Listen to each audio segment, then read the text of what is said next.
मान्यवर, आपातकाल कांग्रेस के मेरे दोनों सदनों के साथी सदस्य कर किसी की भी स्मृति इतनी अल्पकालीन कैसे हो सकती है? मान्यवर, एक व्यक्ति कहेगी वो ही कानून होगा।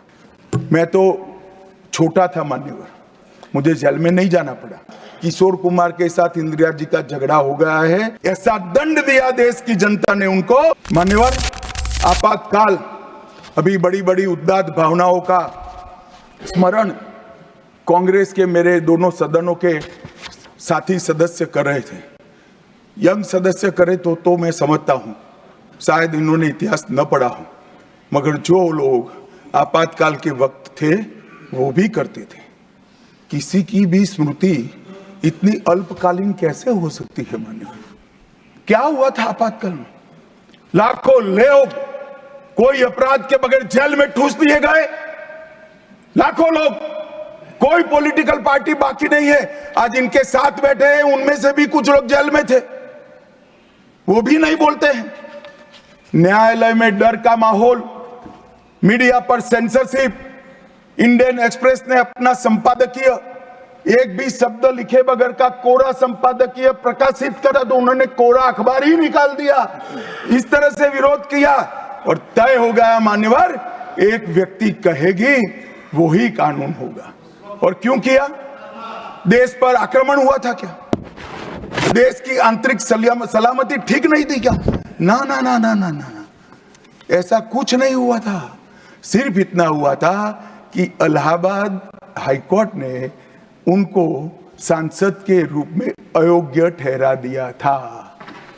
अपनी कुर्सी जाने वाले, चुनाव नहीं कराना था। और मान्यवर, जब पार्लियामेंट जब इसको चैलेंज किया गया और न्यायालय में, सर्वोच्च अदालत में जब चर्चा चली, तब उन्होंने कहा, नीरज डे को पूछा कि आर्टिकल 21 के तहत के अधिकार इमरजेंसी में समाप्त हो सकते हैं क्या? तो उन्होंने कहा यस सर। साहब, कोई भी वकील को यस सर कहने की इतनी बड़ी फीस नहीं मिली होगी। नीरज डे 11 साल तक अटॉर्नी जनरल रहे, एक यस सर कहने का। मान्यवर, डीओ ड्राफ्ट जो होता है वो कैबिनेट में, कैबिनेट मंत्रालय से आता है।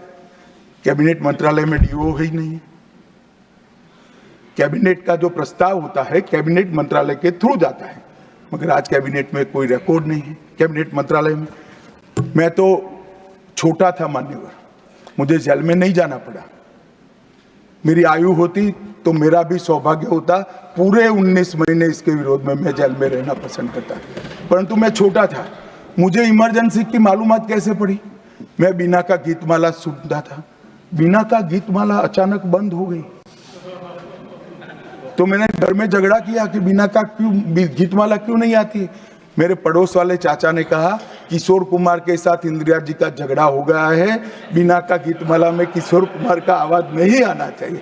तो नए गीतों की रिकॉर्डिंग हुई और किशोर कुमार और लता मंगेशकर के ड्यूएट गीत भी लता दीदी की आवाज में ही पूरे देश ने 19 महीना सुने। साहब देखिए, डेमोक्रेसी की बात करें मान्यवर, इस प्रकार की कृति, ऐसा दंड दिया देश की जनता ने उनको कि अब स्वप्न में भी नहीं कर सकते हैं। ऐसी कृति कोई न करे, इसलिए ये बहस जरूरी है। और मान्यवर, हम तो संविधान का सम्मान करते हैं। नरेंद्र मोदी जी ने संविधान दिन मनाने की बात रखी तो एक वरिष्ठ कांग्रेसी नेता ने कहा, क्या जरूरत है संविधान दिन की? 26 जनवरी तो है। बोले, भाई संविधान को जितनी भी बार स्मरण करोगे, इसकी भावनाओं के प्रति आपकी आस्था दृढ़। और मान्यवर, इसलिए नरेंद्र मोदी जी संविधान दिन मनाते हैं और संविधान के निर्माताओं की पुण्य स्मृति में मनाते हैं। मान्यवर, उस वक्त आज ही मुझे किसी शायर ने दुष्यंत कुमार की पंक्ति भेजी है इमरजेंसी के लिए। मैं ज्यादा भाषण इमरजेंसी पर करना नहीं चाहता, परंतु मैं जरूर कहना चाहूंगा। दुष्यंत कुमार की पंक्ति है, एक गुड़िया की कई कठपुतलियों में जान है, एक गुड़िया की कई कठपुतलियों में जान है। आज शायर ये तमाशा देखकर हैरान है। कल नुमाइश में मिला वो चिथड़े हाल कपड़े पहने हुए, मैंने उसको नाम पूछा तुम कौन हो, तो उसने कहा मैं संविधान हूं। दुष्यंत कुमार जी की कविता है मान्यवर, इंदिरा जी को समर्पित है।